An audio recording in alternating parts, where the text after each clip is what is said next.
Kettering is a town with a rich and fascinating past, yet this often goes unnoticed by those who call it home. Too often we hear complaints about the town, some fair, some not. But beyond the surface lies a wealth of history, nature, art, and heritage waiting to be rediscovered. One of Kettering's hidden gems is London Road Cemetery, a place of quiet beauty, rich in stories of the people who shaped this town. It's much more than just a resting place. It's an historic landscape filled with striking monuments, intricate Victorian symbolism, and a surprising array of flora and fauna. Within its gates, we find echoes of Kettering's industrial past, remarkable individuals who left their mark, and a connection to the town's evolution through the 19th and 20th centuries. In this podcast, I want to take you on a journey through London Road Cemetery to explore its history, its artistry, and its role in the wider story of Kettering. Whether you're a lifelong resident or new to the town, I hope this will help you see it in a new light.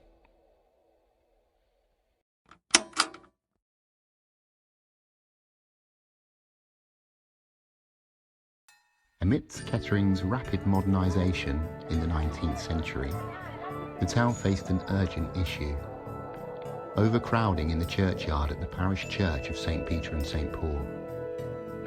Land around the church had been used for burials for centuries, dating back to at least the early 12th century and probably even earlier.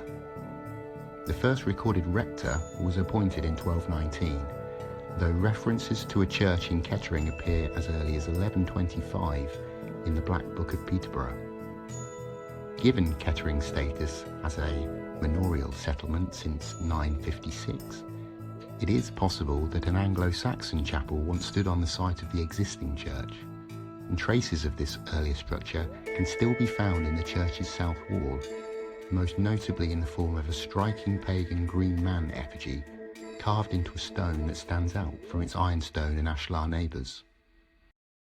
By the early 1860s, the overcrowded churchyard and its steep banks showed that the burial ground, which had been in use for over a millennium, was running out of space.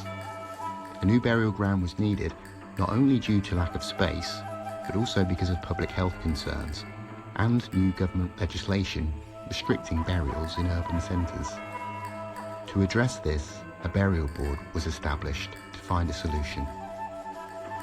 The burial board, alongside the highways and poor law boards, oversaw much of the town's new development.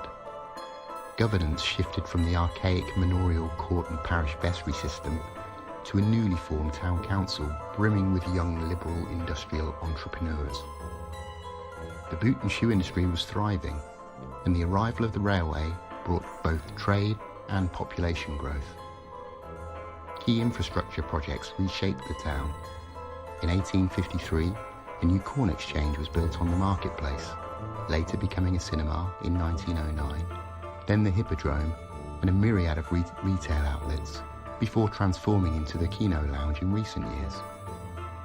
Other major developments included the construction of the Temperance Hall on Gold Street, the Wesleyan Chapel, a new police station, a new grammar school, and a new workhouse on London Road, which still exists today as St Mary's Hospital.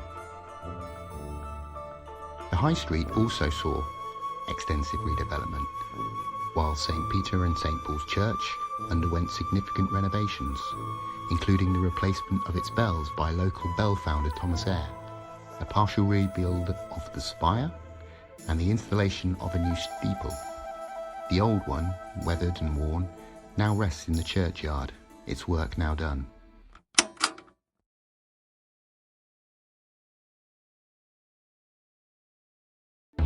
The burial board purchased the land for the new cemetery on the north side of London Road from the Tresham estate. The Treshams were a prominent Northamptonshire family with deep historical ties to the area, including their association with nearby Rushton Hall and the enigmatic Triangular Lodge. The cemetery was designed in the style of the great Victorian garden cemeteries, inspired by Père Lachaise in Paris, a model for cemeteries with style. and by Kensal Green and Highgate cemeteries in London. These cemeteries were not only places of burial, but landscape sanctuaries, blending function with beauty. London Road Cemetery, with its tree-lined avenues, picturesque monuments, and tranquil atmosphere, embodies this vision. A strip of land on either side of the newly purchased cemetery plot was sold off for housing, becoming St. Peter's Avenue and St. Mary's Road, before work began on the cemetery chapel in 1861, resulting in a Grade II listed building that remains a striking focal point today. Designed in an early English style, the chapel, built from ashlar-dressed coursed rubble and Northamptonshire ironstone, features a central porch, a slate roof and an elegant spire. The cemetery was consecrated on May the 15th, 1861, and it cost £4,000. It was expanded in 1871 for £1,000 and again in 1894 by 12.5 acres for a further £5,000. Following this final expansion, the cemetery comprised 17.5 acres, with 3.5 acres still undeveloped today. The twin chapels housed the deceased before burial, one for Anglicans and one for dissenters. Kettering had been at the forefront of the nonconformist movement for well over a century, and by 1903 their places of worship outnumbered Anglicans by 3-1. Wrought iron markers in the chapel porch and dotted throughout the cemetery distinguish consecrated and unconsecrated ground, reflecting these historical social divisions. University attendance was exclusive to Anglicans at the time, so we tend to find professionals and clergy buried on one side of the cemetery and tradespeople and businessmen on the other. The first burial took place on the 3rd of January 1862, and as of January 2006, there had been 32,300 souls laid to rest within the cemetery grounds. The cemetery follows a structured grave numbering system, starting at the corner nearest the Corn Market Hall with A1 and progressing through A to Z 1 to 100, ZA to ZJ 1 to 100, and AA to ZZ 1 to 100, before continuing numerically up to just over 10,000 down the hill. Confused? Some headstones display these reference numbers along with the stonemason's name, which are also recorded in the burial register. Armed with this information, it is possible to track down a particular grave. However, it can be difficult due to lost or decomposed wooden markers, weathered headstones, and some graves being placed out of sequence. If, like me, you have a particular interest in doing this, burial records can be viewed online at Deceased Online or Ancestry.com.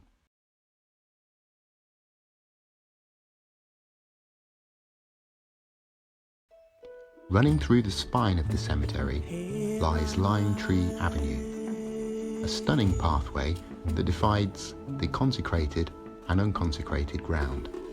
The European lime trees that line this avenue are native to the region and create a stunning natural cathedral.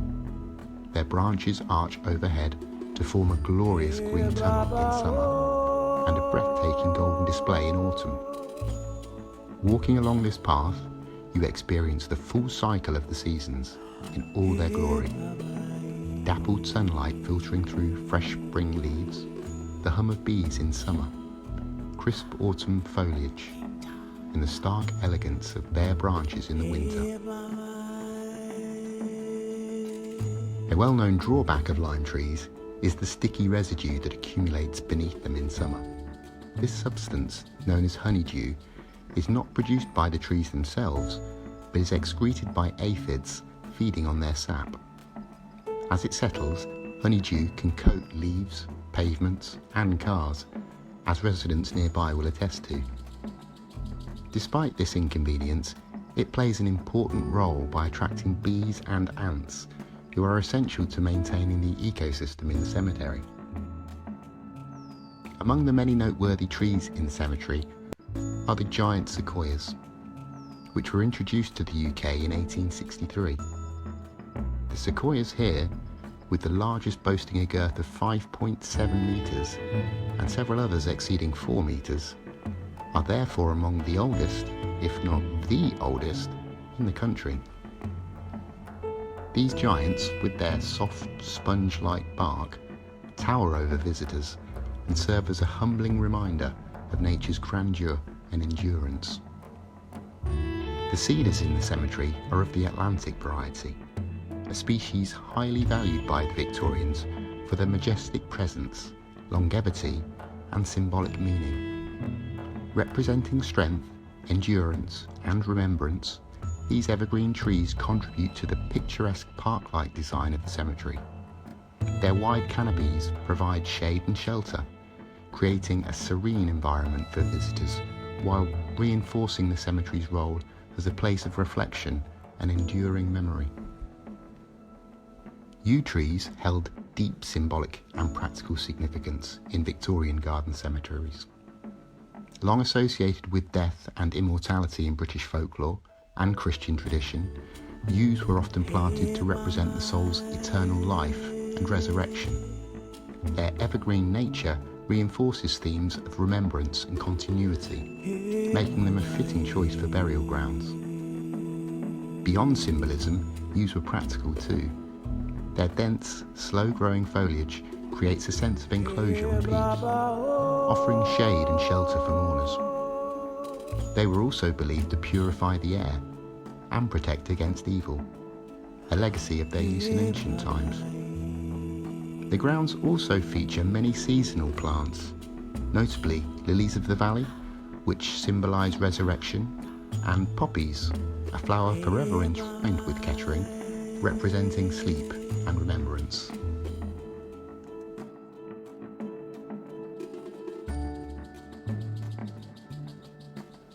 The cemetery's mix of native and exotic trees, wildflowers, and quiet seclusion has made it an ideal home for a variety of wildlife. Many birds find sanctuary here, with wood pigeons, magpies, and robins among the most commonly seen. Peregrine falcons, which reside in the Tower of St. Peter and St. Paul's, can often be spotted soaring overhead, or perched high in the cemetery's tallest trees.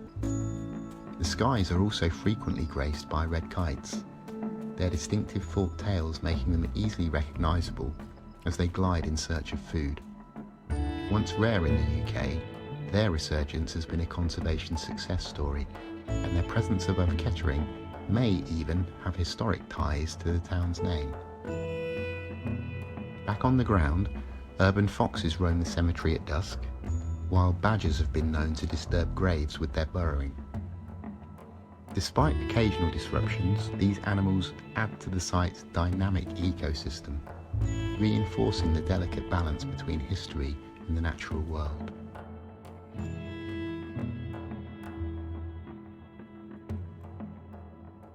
London Road Cemetery is not only a place of natural beauty, but also a site of profound historical and artistic significance.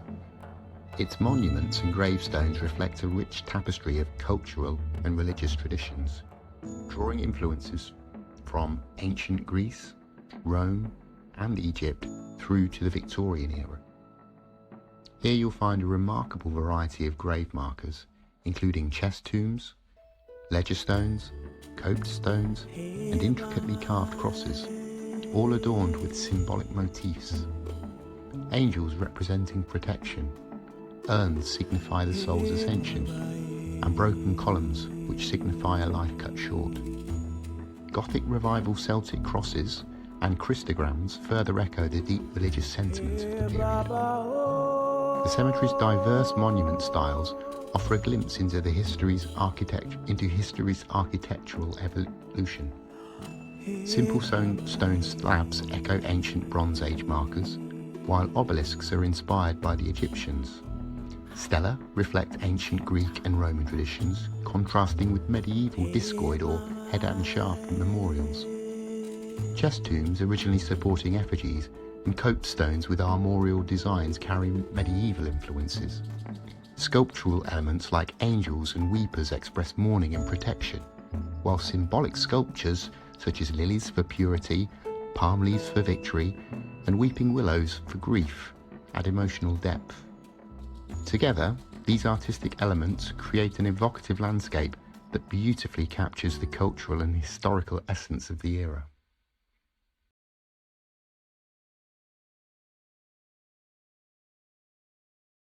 The cemetery contains 91 Commonwealth War casualties, with 51 burials from World War I and 40 from World War II.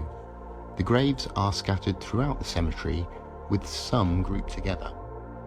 These war graves, maintained by the Commission, are elegant in uniform, regardless of rank. Some bear the names and details of multiple family members who all died in the same war.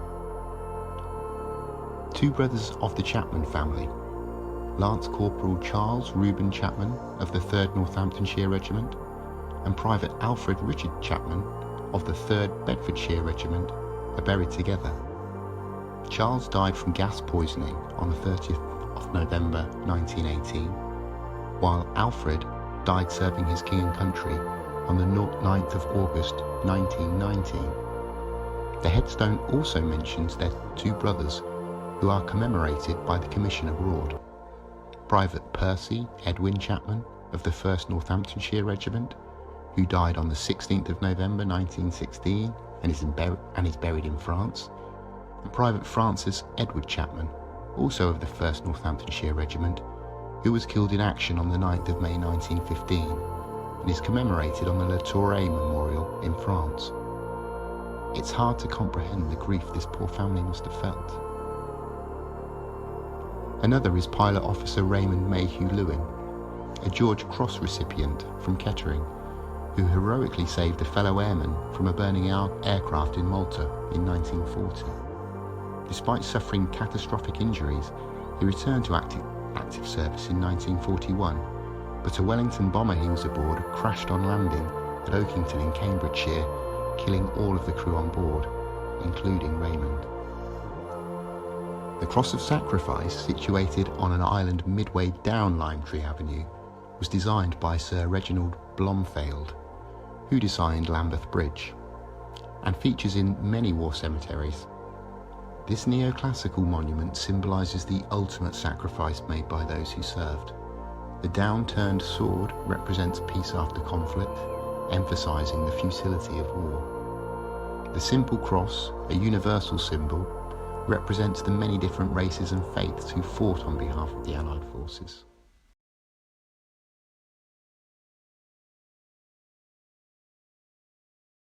Alongside the war graves, the cemetery is home to many notable individuals who shaped Kettering's history.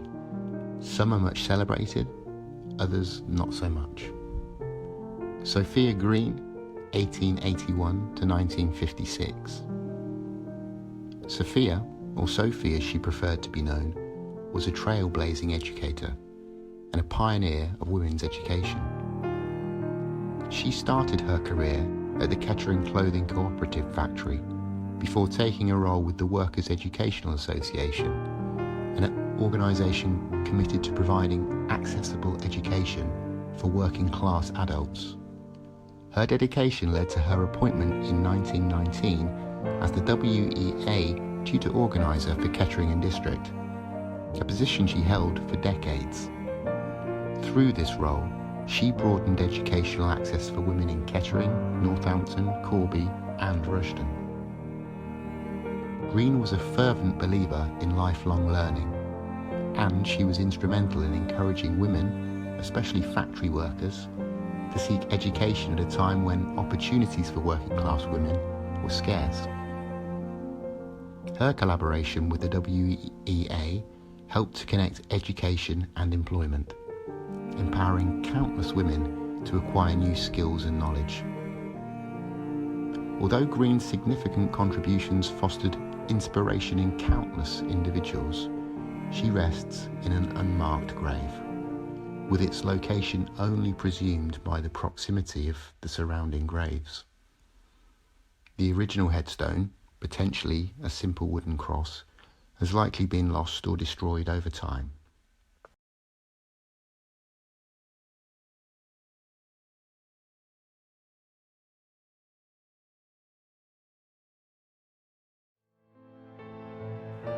from the relative unknown to the much celebrated.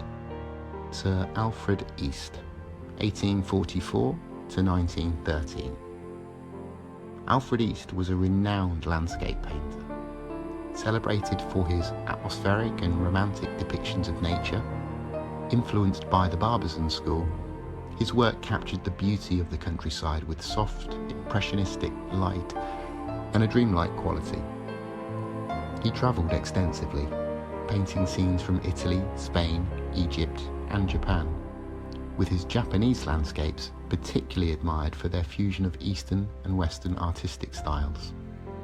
In 1910, King Edward VII knighted him for his contributions to British art. His book, The Art of Landscape Painting in Oil Colour, remains a classic guide for artists. East's most lasting contribution to his hometown is the Alfred East Art Gallery, which he sponsored and helped establish in 1913. The gallery, Northamptonshire's oldest purpose-built art gallery, was created as a cultural gift to the town, providing a space for both established and emerging artists.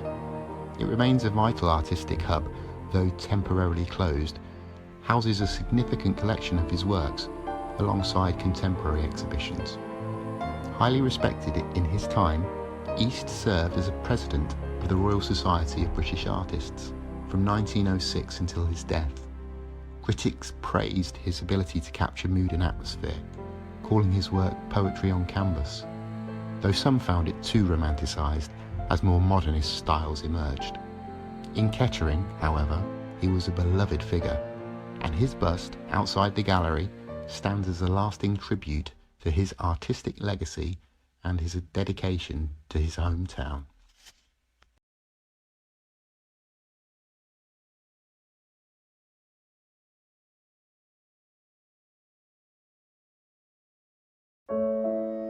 Though his grave may be modest, Charles Wicksteed was one of Kettering's most influential figures, leaving behind a legacy that shaped both industry and recreation.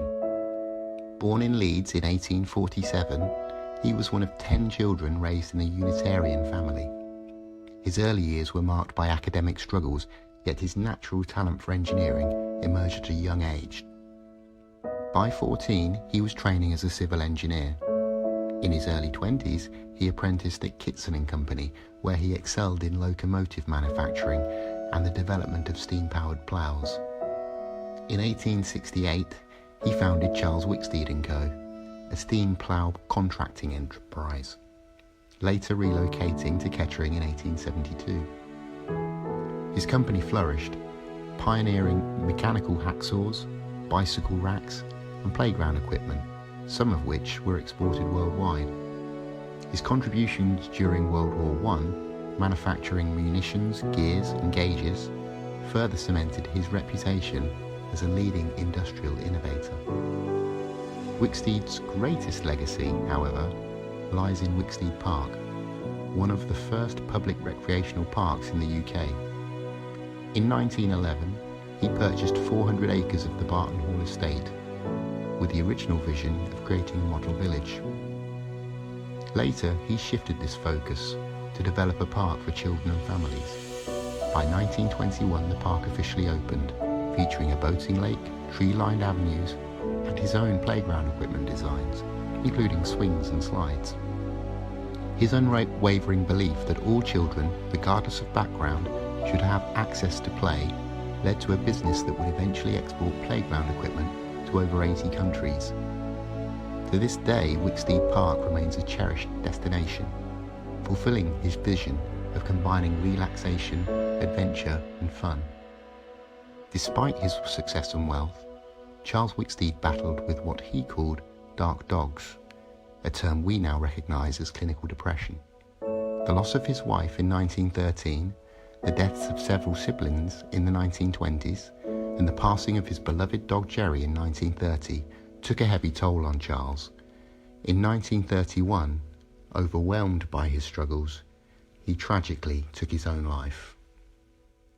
A deeply sorrowful end for a man who had brought so much joy to others. A monument dedicated to Jerry, his faithful companion, still waits patiently for him in the rose garden at Wicksteed Park.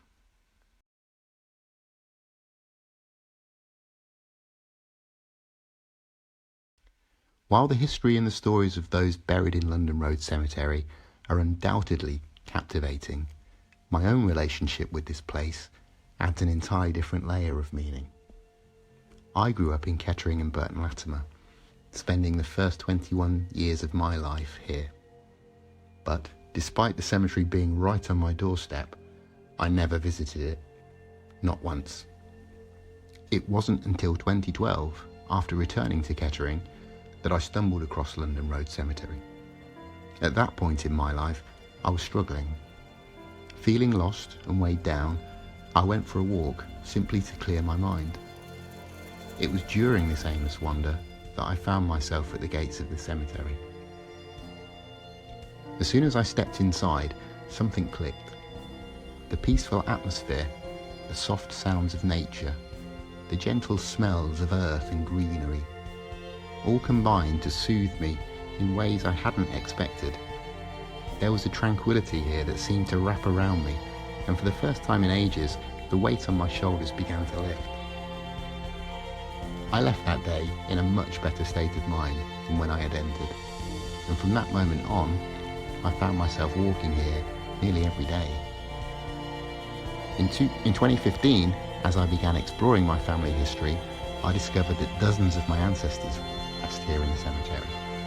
What started as a journey to trace my roots turned into something much more meaningful. Each visit became an opportunity to connect with these long-lost relatives, to honour them by tracing their final resting places and learning about their lives. Perhaps the most poignant discovery of all was that of my great-grandfather, who lies at the very bottom of the hill. He lived to nearly 100, and I remember him well from my early childhood. He was the kind of man whose warmth radiated through everything he did, with twinkling eyes that always seemed to hold a secret of joy. I can still recall the bags of pennies he'd give me from the winnings of his domino games. My great-grandfather spent so many years as a widower, but now, after so many decades, he rests here with my great-grandmother. She passed away 50 years earlier, and now they are together forever. It's a deeply moving thought to know that my ancestors, the people who have shaped my story, are here, in this quiet, peaceful place. This cemetery isn't just a final resting place for the departed. It's a place where past and present converge, a place where you can find peace, connection, and even healing. It's so much more than a burial ground. It offers a glimpse into Kettering's history, a haven for nature and nature lovers, and a peaceful refuge for those struggling with their own dark dogs. The quiet pathways, shaded by towering lime trees and sequoias, invite reflection, while the presence of wildlife, birdsong, and rustling leaves fosters a sense of calm. The stories engraved on its monuments remind visitors of life's brevity and beauty, offering perspective and solace. In a world that often feels overwhelming, time spent in this tranquil space can help clear the mind, relieve anxiety, and provide quiet moments of renewal and hope. With its rich Victorian design, significant monuments, and fascinating stories, London Road Cemetery offers a unique opportunity to connect with Kettering's past. Whether you're interested in genealogy, local history, or simply enjoying a peaceful walk among historic trees and gravestones, I encourage you to visit and explore for yourself.